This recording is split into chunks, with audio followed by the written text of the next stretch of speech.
అనుకోని పరిణయం episode 30. Hello friends, story నచ్చితే తప్పకుండా కామెంట్ చేయండి. వీడియోని లైక్ చేయడం మాత్రం మర్చిపోకండి.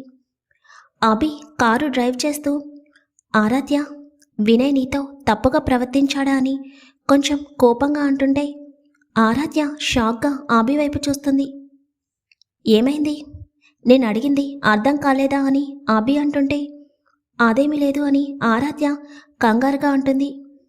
వెంటనే అభి కారు బ్రేక్ వేయగానే ఆరాధ్య కొంచెం టెన్షన్గా అభి వైపు చూస్తుంది. కార్తీక్ వాళ్ళ కారు ముందు వెళ్తుంది.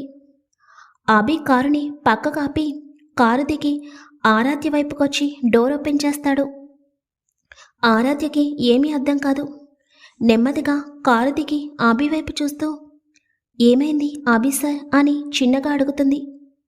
ఆరాధ్య, నీ దగ్గర నుండి నాకు కరెక్ట్ ఆన్సర్ రావాలి, అంతేకాని నా దగ్గర నువ్వు అబద్ధాలు చెప్పాల్సిన అవసరం లేదు.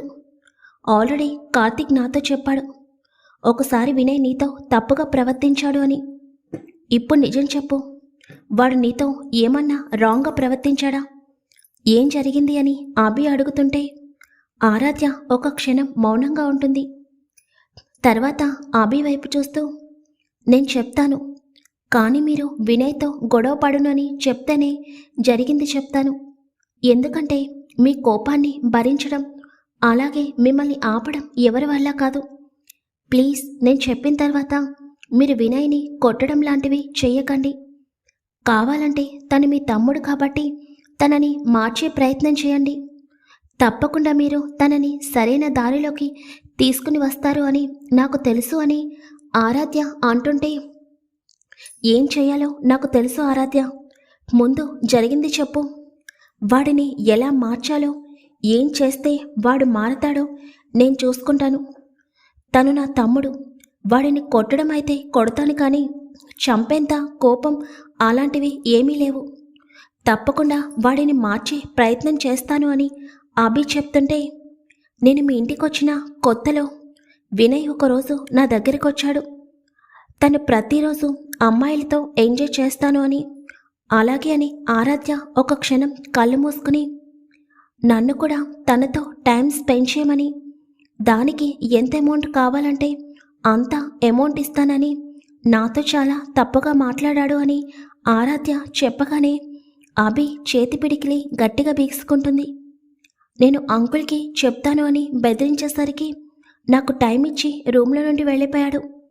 మళ్ళీ కొన్ని రోజుల తర్వాత నేను పడుకుని ఉండగా సడన్గా తను నా రూమ్లోకి వచ్చి నన్ను బలవంతం చేయబోయాడు అని ఆరాధ్య చిన్నగా ఏడుస్తూ మాట్లాడుతుంటే, వాడు నిన్ను ఏమన్నా చేశాడా అని అభి కోపంగా అడుగుతాడు. నాతో మిస్బిహేవియర్ చేయబోయాడు, కానీ ఆ రోజు దేవుడి దయ వల్ల తన నుండి తప్పించుకున్నాను. లేకపోతే ఈరోజు నా జీవితం ఎప్పుడో వాడి చేతిలో నాశనం అయి ఉండేది. ఈ విషయం అంకుల్కి చెప్పాలని అనుకోలేదు, ఎందుకంటే అప్పటికే అంకుల్ మీ విషయంలో చాలా బాధపడుతున్నారు. ఇంకా వినయ్ గురించి కూడా చెప్తే ఆయన తట్టుకోలేరు అని నేను కార్తీక్తో చెప్పాను. కానీ అప్పటికే వినయ్ వేరే స్టేట్కి వెళ్ళిపోయాడు. మళ్ళీ నేను తనని చూడటం మొన్నే అని ఆరాధ్య చెప్తుంటే అభి కోపంగా తన చేతితో కారు బ్యానెట్పై గట్టిగా కొడతాడు. వాడిప్పటి వరకు ఇష్టం లేకుండా అమ్మాయిలని టచ్ చేయడం అనుకున్నాను, కానీ నీతో చాలా తప్పుగా ప్రవర్తించాడు. అలాంటి వాడికి ఎలా గుణపాఠం చెప్పాలో నాకు బాగా తెలుసు. ఇప్పటి నుండి నీ నీడని కూడా వాడిని తాకనివ్వను. నువ్వు వాడి గురించి భయపడాల్సిన అవసరం లేదు. మరి మొన్న గార్డెన్లో నుండి పరిగెత్తుకుని వచ్చావు, ఆ రోజు కూడా వాడు నీతో తప్పుగా ప్రవర్తించాడు కదా అని అభి అంటుంటే, అవును అని ఆరాధ్య చిన్నగా అంటుంది. అభి ఒక క్షణం కళ్ళు మూసుకుని తర్వాత ఆరాధ్య వైపు చూస్తూ, ఈ రోజు నుండి నువ్వు నా రూమ్లోనే పడుకో, నేను చెప్పింది అర్థమవుతుందా అని అభి సీరియస్గా అంటుంటే ఆరాధ్య ఆశ్చర్యంగా అభి వైపు చూస్తుంది. మార్నింగ్ నాతో పాటు ఆఫీస్కి రావాలి. ఇంకా నైట్ వచ్చిన తర్వాత డిన్నర్ కంప్లీట్ చేసి నువ్వు నా రూమ్లోనే ఉంటున్నావు. గార్డెన్లోకి వెళ్ళాలని అనిపిస్తే నాకు చెప్పు. ఏదైనా అవసరం ఉండి నీకు బయటికి వెళ్ళాలని అనిపించినా నాకు చెప్పు, నేను నిన్ను తీసుకుని వెళ్తాను. అంతేకాని ఒంటరిగా ఎక్కడికి వెళ్ళడానికి ట్రై చేయకు. కార్తీక్ వాళ్ళ ఇంటికి కూడా నిన్ను నేనే తీసుకుని వెళ్తాను.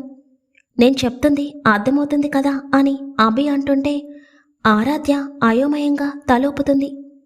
వెరీ గుడ్, ఇంకా కారెక్కు అని అభి చెప్పగానే ఇంకా ఆరాధ్య కారెక్కుతుంది.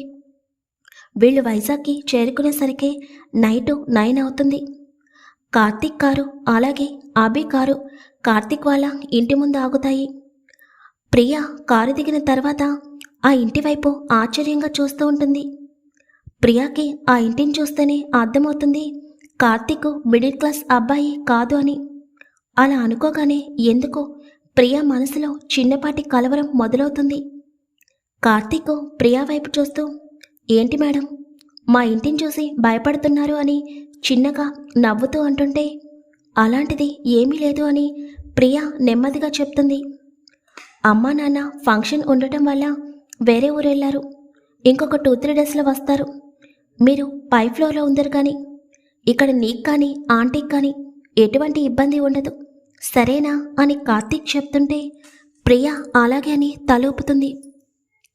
కార్తీక్ వాళ్ళు ఫస్ట్ ఫ్లోర్లో ఉంటే ఇంకా అభి, ప్రియా, ఆరాధ్య, కార్తీక్ అంజలి గారిని తీసుకుని సెకండ్ ఫ్లోర్కి చేరుకుంటారు. అంజలి గారిని ఒక రూమ్లో బెడ్పై పడుకోబెట్టి అందరూ బయటకొస్తారు.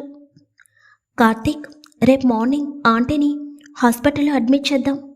నేను ఆరాధ్యని తీసుకుని రేపు మార్నింగ్ వస్తాను అని అభి చెప్తుంటే, నేను ఈ రోజు నైటు ఇక్కడే ఉంటాను అని ఆరాధ్య చిన్నగా అంటుంది.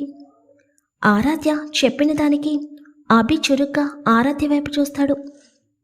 అవసరం లేదు, రేపు మార్నింగ్ మళ్ళీ వద్దాం. ఆంటీ బాగున్నారు, నువ్వేమీ కంగారు పడకు. సరే కార్తీక్, ప్రియా జాగ్రత్త అని చెప్పి అభి ఆరాధ్య చేతిని పట్టుకుని బయటికి తీసుకుని వస్తాడు. కార్తీక్ చిన్నగా నవ్వుకుంటూ ప్రియా వైపు చూసి, పద నీకు మా హౌస్ చూపిస్తాను, ఆంటీ పడుకున్నారు కదా అని అంటుంటే, పర్వాలేదు కార్తీక్, నేనింకా రెస్ట్ తీసుకుంటాను అని ప్రియా చెప్పగానే, ఏమైంది, వచ్చిన దగ్గర నుండి చూస్తున్నాను నీ ఫేసు అలా డల్ అయింది అని కార్తీక్ అర్థం కాక అడుగుతాడు. అలాంటిది ఏమీ లేదు అని ప్రియా చిన్నగా అంటుంటే, సరే నేను వెళ్ళి డిన్నర్ అరేంజ్మెంట్స్ చేస్తాను, డిన్నర్ చేసి అప్పుడు రెస్ట్ తీసుకుందో కానీ అని కార్తీక్ అక్కడి నుండి కిందకి వెళ్ళిపోతాడు. ప్రియా కూర్చుని ఆలోచిస్తూ ఉంటుంది. నేను కార్తీక్కి అసలు సెట్ అవుతానా? తనెక్కడా, మేమెక్కడా? నేనొక మిడిల్ క్లాస్ అమ్మాయిని. అసలు కార్తీక్ వాళ్ళ పేరెంట్స్ నన్ను యాక్సెప్ట్ చేస్తారా? త్వరగా అమ్మకి నయమైతే బాగుండును, మా ఇంటికి వెళ్ళిపోయే వాళ్ళం అని ప్రియా మనసులో అనుకుంటూ ఉంటుంది. ఇంకా కార్తీక్ వచ్చినా కూడా ప్రియా పొడిపొడిగానే కార్తీక్తో మాట్లాడుతుంది. అభి కారుని చాలా స్పీడ్గా డ్రైవ్ చేస్తూ ఉంటాడు. ఏమైంది, ఎందుకు అంత సీరియస్గా ఉన్నాడు అని ఆరాధ్య మనసులో అనుకుంటూ ఉంటుంది. అభి కారు అనేది ఒక రెస్టారెంట్ ముందు ఆగుతుంది. ఆరాధ్య అభి వైపు చూస్తుంటే, ఇప్పుడు ఇంటికి వెళ్ళి నువ్వు డిన్నర్ ప్రిపేర్ చేసేసరికి చాలా లేట్ అవుతుంది. మార్నింగ్ నుండి కూడా సరిగ్గా నువ్వు ఏమీ తినలేదు. డిన్నర్ చేసి డైరెక్ట్గా ఇంటికి వెళ్దాం పద అని చెప్పి ఆరాధ్య చేతిని పట్టుకుని రెస్టారెంట్ లోపలికి తీసుకుని వెళ్తాడు అభి. అదేదో కొంచెం నవ్వుతూ చెప్పొచ్చు కదా, ఎప్పుడు చూడు ఆ ఫేస్పై సీరియస్నెస్ తప్ప ఏమీ ఉండదు అని ఆరాధ్య నోట్లో గొనుక్కుంటూ అభి వెనుక వెళ్తుంది. ఆరాధ్య, అభి ఇద్దరు కూడా డిన్నర్ కంప్లీట్ చేసి ఇంటికి చేరుకుంటారు. నేను ఫ్రెష్ అయి వస్తాను అని ఆరాధ్య చిన్నగా అంటుంటే, అలాగే అని చెప్పి అభి తన రూమ్కి వెళ్ళిపోతాడు. కొంచెం సమయం తర్వాత ఆరాధ్య ఫ్రెష్ అయ్యి అభి దగ్గరికి వెళ్ళగానే అభి డోర్ లాక్ చేసి వెంటనే ఆరాధ్యని పక్కనే ఉన్న గోడకి లాక్ చేయగానే ఆరాధ్య షాక్గా అభి వైపు చూస్తుంది. ఏంటి, ఇందాక కార్తీక్ వాళ్ళ ఇంట్లో ఈరోజు నువ్వు అక్కడే ఉంటానని చెప్తున్నావు, అంటే నీకు ఇక్కడికి రావడానికి ఇష్టం లేదా అని అభి అంటుంటే ఆరాధ్య మాత్రం అభి వైపు కళ్ళు పెద్దవి చేసి చూస్తూ ఉంటుంది. అడిగిన దానికి ఆన్సర్ చేయకుండా అలా బొమ్మలాగా ఉంటావేంటి? చూడు, నువ్వు ఈ ఇంట్లోనే ఉండాలి, ఉంటున్నావు కూడా. ఒకవేళ ఆంటీ వాళ్ళకి నేను వేరే హౌస్ తీసుకున్నా కూడా అక్కడ ఆంటీ, ప్రియ ఇద్దరు ఉంటారు. వాళ్ళకి సెక్యూరిటీ కూడా అరేంజ్ చేస్తాను. అంతే తప్ప నిన్ను మాత్రం అస్సలు పంపించను. అర్థమవుతుందా? నువ్వు ఎప్పుడు కూడా నాతో పాటు నేను ఎక్కడ ఉంటే అక్కడ మాత్రమే ఉంటావు. నువ్వు ఎలా అనుకున్నా పర్వాలేదు. నువ్వు ఎప్పుడు నాతోనే ఉండాలి అని అభి చెప్తుంటే ఆరాధ్య అలాగే వింటూ ఉంటుంది. ఇంక వెళ్ళి పడుకో. రేపు మార్నింగు ఆంటీని హాస్పిటల్కి తీసుకుని వెళ్దాం. ఆంటీ గురించి ఎక్కువ ఆలోచించకు. నేనున్నాను కదా, సరేనా అని అభి చెప్తుంటే ఆరాధ్య అలాగే అని చిన్నగా చెప్పగానే అప్పుడు అభి ఆరాధ్య చేతుల్ని వదులుతాడు. ఆరాధ్య కంగారుగా ఒక చివరన పడుకుంటుంది. ఇప్పుడు ఈ అభి ఏం చెప్పాడు? నేను ఈ ఇంటి నుండి వెళ్ళడానికి వీల్లేదా? చివరికి మా పేరెంట్స్తో కూడా ఉండటానికి కూడా కుదరదు అంటున్నాడు. తనతోనే ఉండాలి అని చెప్తున్నాడు. అసలు ఈ అభి మనసులో ఏముంది అని ఆరాధ్య ఆలోచిస్తూ నిద్రలోకి జారుకుంటుంది. ఆరాధ్య పడుకున్న తర్వాత అభి లైట్ ఆఫ్ చేసి అప్పుడు ఆరాధ్యని దగ్గరికి తీసుకుని తన నుదుటిపై చిన్నగా ముద్దు పెట్టుకుంటాడు. ఇందాక నేను చెప్పిన దానికి పాపం చాలా కన్ఫ్యూజ్ అయినట్టున్నావు. అసలు నీ గురించి నేను ఎలా ఫీల్ అవుతున్నానో తెలియకముందే నిన్ను దూరంగా వెళ్ళనిచ్చేవాణ్ణి కాదు. అలాంటిది నేను నిన్ను ప్రేమిస్తున్నానని కన్ఫర్మ్ అయిన తర్వాత నిన్ను వెళ్ళనిస్తానని ఎలా అనుకుంటున్నావు? లైఫ్ లాంగ్ నువ్వు నాతో పాటు ఉండాల్సిందే. త్వరలోనే నా మనసులో మాట నీకు చెప్తాను. ముందు ఆ కంపెనీని కొంచెం మంచి పొజిషన్కి తీసుకుని రావాలి. తర్వాత నా మనసులో మాట నీకు చెప్పి అందరి సమక్షంలో నిన్ను పెళ్లి చేసుకుంటాను. ఎప్పటికీ నిన్ను దూరం కానివ్వను ఆరాధ్య. ఎలాగో కార్తిక్ ప్రియని పెళ్లి చేసుకుంటాడని నాకు పూర్తి నమ్మకం వచ్చింది. వాడు చాలా మంచివాడు. ప్రియని చాలా బాగా చూసుకుంటాడు. ఇంకా ఆంటీ కూడా నార్మల్ అయిపోతే ఆంటీ కూడా ఇక్కడే మనతో పాటే ఉంటారు. త్వరలో అన్నీ నేను సెట్ చేస్తాను అని అభి ఇంకా ఆరాధ్యని తన షోల్డర్పై పడుకోబెట్టుకుని తన చుట్టూ చేతులు వేసి ఎన్నో ఆలోచనలతో నిద్రలోకి జారుకుంటాడు. మార్నింగ్ అవుతుండగా ఆరాధ్య లేచి ఫ్రెష్ అయ్యి ఆఫీస్కి వెళ్ళాలి కాబట్టి స్పీడ్గా బ్రేక్ఫాస్ట్ అలాగే లంచ్ ప్రిపేర్ చేస్తూ ఉంటుంది. మరోపక్క అభి జాగింగ్కి వెళ్ళొచ్చి ఫ్రెష్ అయ్యి తన రూమ్లోనే ల్యాప్టాప్లో వర్క్ చేస్తూ ఉంటాడు. కొంత సమయం తర్వాత అభి కిందకి రావడంతో అభి ఆరాధ్య ఇద్దరు బ్రేక్ఫాస్ట్ కంప్లీట్ చేస్తారు. ఇంతలో చంద్రశేఖర్ గారు కిందకొస్తారు. ఆరాధ్య నువ్వెప్పుడొచ్చావమ్మా అని చంద్రశేఖర్ గారు అంటుంటే నేను నైట్ అంకుల్ అని ఆరాధ్య చెప్తుంది. మీ అమ్మగారు ఎలా ఉన్నారు అని చంద్రశేఖర్ గారు అడుగుతుంటే డాడీ, ఆరాధ్య మదర్ని అలాగే సిస్టర్ని వైజాగ్కి తీసుకుని వచ్చాను. ఇప్పుడు కార్తిక్ వాళ్ళ ఇంట్లో ఉన్నారు. ఇప్పుడు వెళ్ళి ఆంటీని హాస్పిటల్లో అడ్మిట్ చేస్తాను. ఒకసారి ఆంటీ కండిషన్ ఎలా ఉందో చెక్ చేస్తే దాన్ని బట్టి ట్రీట్మెంట్ ఇప్పించవచ్చు అని అభి అంటుంటే చాలా సంతోషం అభి.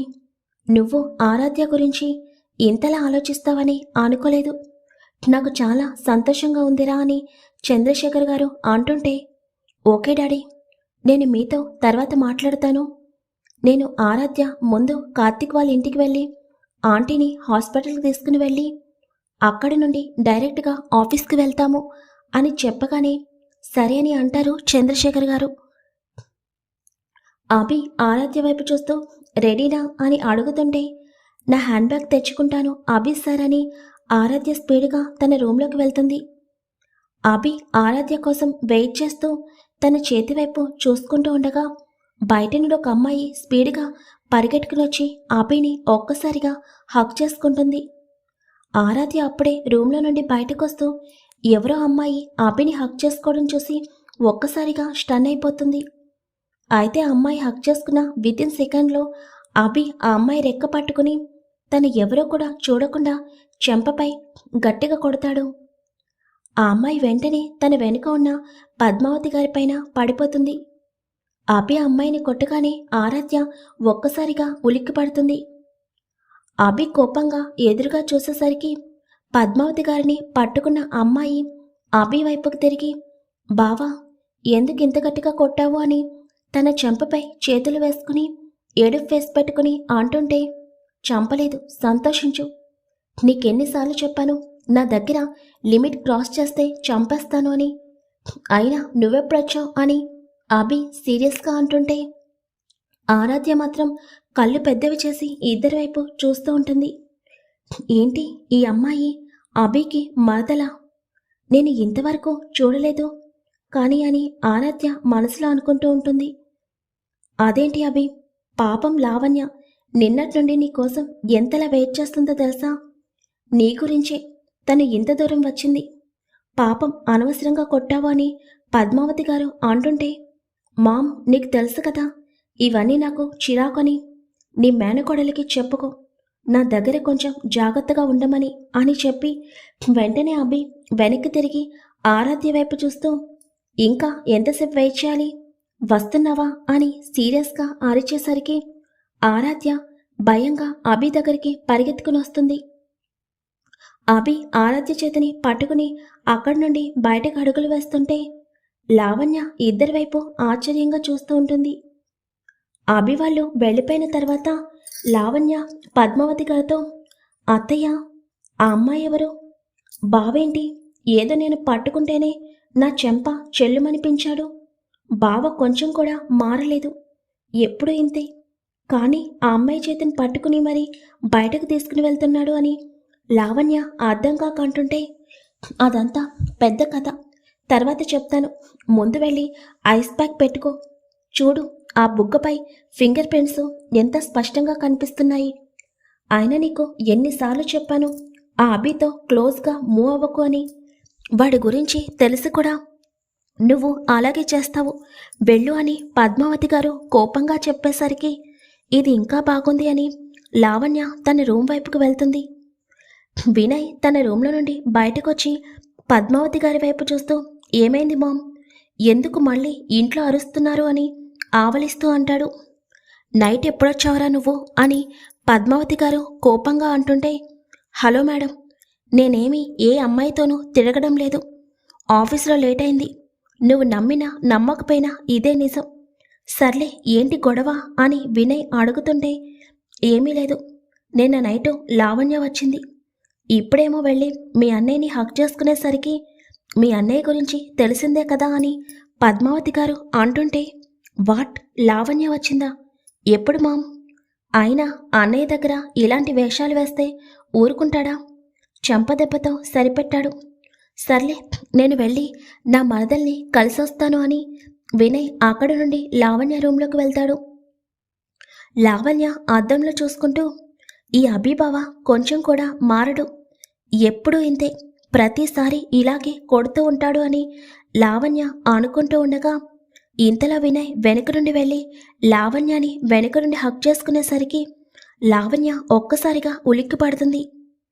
హాయ్ లావణ్య, ఎప్పుడొచ్చావు అని వినయ్ వెంటనే లావణ్యాని ఒక్కసారిగా రౌండ్ తిప్పుతుంటే వీడొకడు, ఆ అభిబావేమో అమ్మాయిని చూస్తే అంత దూరం పారిపోతే వీడేమో అమ్మాయి అంటే చాలు ఎగబడిపోతుంటాడు. ఒక బావ అలా, ఇంకొక బావ ఇలా అని లావణ్య మనసులో అనుకుంటూ, వినయ్ ప్లీజ్ నన్ను వదులు అని అంటుంటే వినయ్ లావణ్యని వదిలి వెంటనే తనని గట్టిగా హక్ చేసుకుని, ఎప్పుడొచ్చావు అని నవ్వుతూ అంటుంటే లావణ్య వెంటనే వినయ్కి దూరం జరుగుతుంది. ఏంటి బావా నువ్వు కొంచెం కూడా మారవా? ఎన్నిసార్లు చెప్పాలి, ఎప్పుడూ ఇంతే అని లావణ్య కొంచెం కోపంగా అంటుంటే, నా గురించి తెలుసు కదా, సరే ఈవినింగ్ వచ్చాక మాట్లాడతాను, ఇప్పుడు ఆఫీస్కి వెళ్ళాలి, బాయ్ అని చెప్పి వినయ్ నవ్వుతూ లావణ్య బుగ్గపై ముద్దు పెట్టుకుని బయటికి వెళ్ళిపోయేసరికి లావణ్య కోపంగా వినయ్ వైపు చూస్తుంది. మార్నింగ్ లేచిన దగ్గర నుండి ఆ అమ్మాయిల వెనక తిరుగుతూనే ఉంటాడు, ఎప్పటికి మాతాడో ఏంటో అని లావణ్య చిరాకుగా అనుకుంటుంది. ఆరాధ్య అభి కారు డ్రైవ్ చేస్తుంటే అభి వైపు చూస్తూ ఉంటుంది. అమ్మో, మరదలని కూడా చూడకుండా ఎంత గట్టిగా కొట్టాడో ఆ అమ్మాయిని. నాతో కాబట్టి ఇలా ఉంటున్నాడు కానీ లేకపోతే నిజంగానే ఈ అభి ఏ అమ్మాయిని దగ్గరికి రానివ్వడనుకుంటా. పాపం ఆ అమ్మాయిని చాలా గట్టిగా కొట్టాడు అని ఆరాధ్య మనసులో అనుకుంటూ ఉంటుంది. ఇంకా అందరూ అంజలి గారిని హాస్పిటల్ తీసుకుని వెళ్ళి హాస్పిటల్లో అడ్మిట్ చేస్తారు. కార్తీక్ అభి వైపు చూస్తూ, ఆంటీకి టెస్ట్లు అవి నేను చేపిస్తాను అభి. నీకు ఆఫీస్లో మీటింగ్ ఉంది కదా, ఇంకా ఆరాధ్యని తీసుకుని వెళ్ళు. ఎలాగీ రోజు మొత్తం టెస్టులు చేసేసరికి చాలా టైం పడుతుంది. నేను ఇక్కడే ఉంటాను అని కార్తీక్ చెప్పగానే, సరే ఏదైనా అవసరం ఉంటే వెంటనే నాకు కాల్ చేయని ఇంకా అభి ఆరాధ్యని తీసుకుని ఆఫీస్కి స్టార్ట్ అవుతాడు. ముందు రోజు కూడా ఆఫీస్కి రాకపోవడంతో అభి ఆ రోజంతా ఆఫీస్ వర్క్లో బిజీ అయిపోతాడు. ఆరాధ్య కూడా ఒక పక్క అభికి హెల్ప్ చేస్తూ ఉంటుంది. ఇంకా ఈవినింగ్ 8 అవుతుందనగా ఆరాధ్య అభి వైపు చూస్తూ ఒకసారి అమ్మ దగ్గరికి వెళ్దామా అని చిన్నగా అంటుంటే, అభి టైం చూసుకుని, సరే ఆంటీని చూసి రిపోర్ట్స్ కూడా వచ్చాయేమో చూద్దాం, వెళ్దాం పదా అని చెప్పి ఇంకా ఆరాధ్యని తీసుకుని అభి హాస్పిటల్కి స్టార్ట్ అవుతాడు. కొంత దూరం వెళ్ళేసరికి అభి సడన్గా కార్ బ్రేక్ వేస్తాడు. ఆరాధ్య అర్థం కాక అభి వైపు చూస్తుంటే అభి మాత్రం చాలా సీరియస్గా తన కనుబొమ్మలు ముడిచి ఎదురుగా ఉన్న రోడ్డు వైపు చూస్తూ ఉంటాడు. అభి ఫేస్లో సీరియస్నెస్ కనిపిస్తుంటే ఆరాధ్యకి అర్థం కాక, ఏమైంది అభి సార్ అని అంటూ తన ఎదురుగా చూసేసరికి రోడ్డుపైన కారుకి అడ్డంగా ఒక 10 మంది రౌడీలు ఉండడం చూసి ఆరాధ్య భయంగా అభి వైపు చూస్తూ, అభి సార్ ఎవరు వాళ్ళు అని కంగారుగా అంటుంది. అభికి కూడా వాళ్ళెవరో తెలీదు. ఆరాధ్య వైపు చూసి, టెన్షన్ పడకు, నువ్వు కారులో కూర్చో, కిందకి దిగకు, అర్థమైందా అని చెప్పి అభి కారు దిగుతాడు. పాప ఆరాధ్య అభిలో ఉన్న అన్ని యాంగిల్స్ చూస్తున్నావు, ఇంకా ఈ యాంగిల్ కూడా చూడు. హలో ఫ్రెండ్స్, కామెంట్స్ బాగా తగ్గిపోయాయి. స్టోరీ ఇంట్రెస్ట్ పోయిందా ఏంటి? స్టోరీ నచ్చితే తప్పకుండా కామెంట్ చేయండి. వీడియో లైక్ చేయడం మాత్రం మర్చిపోకండి. మీరు కామెంట్స్ తగ్గిస్తే నేను వాచ్ టైం తగ్గించేస్తాను.